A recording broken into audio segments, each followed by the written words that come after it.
And honestly, getting on set and like, finding out, like, I got scouted on Instagram and being like, hey, do you want to be a plus model? I was like, what the hell is that? Right. I've always been an anxious girly. So I think I've definitely struggled with that of like always like not understanding that my agents work for me.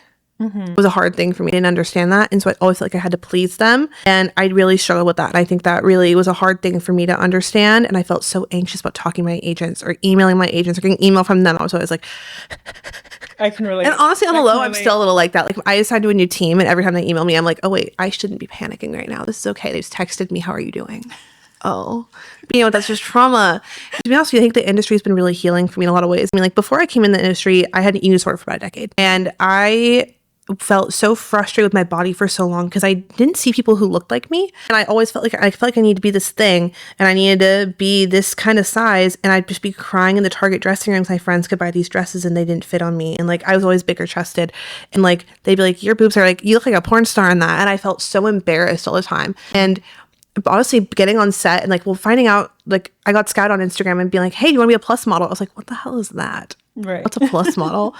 And then I get on and I was like, well, I'll give it a try. I was like, a little insulting, but okay. But I was like, oh no, that's actually just like my size. And I didn't know it. And I was like, whoa, for the first time I was wearing clothes that fit me.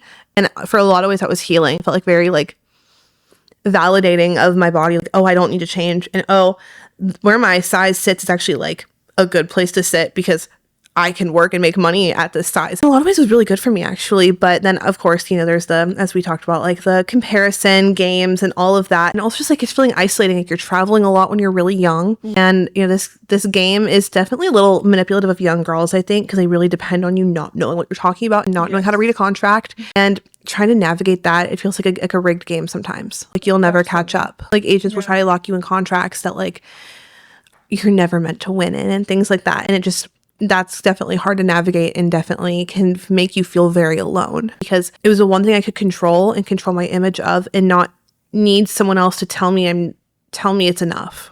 And that was, I think social media was a really big game changer for me of just like feeling like I had something I had control over. That's why having a creative outlet outside of the job of modeling is so important. Like I think modeling, if that came in and that was your creative passion coming in, you need to find another one because you will lose the sparkle of it.